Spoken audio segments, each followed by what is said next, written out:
COVID has affected some animals specifically outside of the meat industry, mink in particular. So talking about fur farming, mink can contract COVID. And actually, there's a whole thing going on right now in Utah about mink farms, where like it's exploding in the mink population. As far as slaughterhouses, it's the animals who go through slaughterhouses, they're lucky if they end up getting killed right at the beginning when they're supposed to, and it's quick.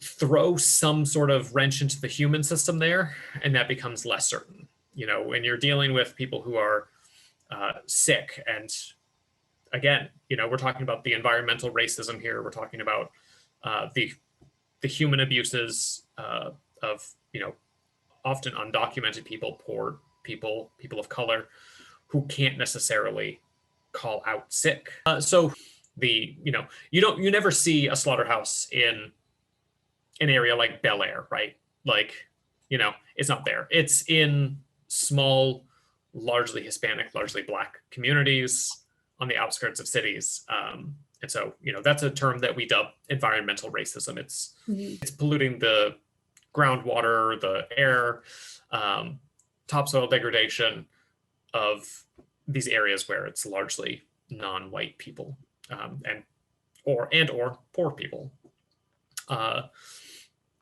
But once you have that, you also have to imagine these people are going home to their families. They have to come into work, they have to go home, and then you start having community spread starting from the slaughterhouse. They were running slaughterhouses at peak efficiency, for quite a deal of 2020.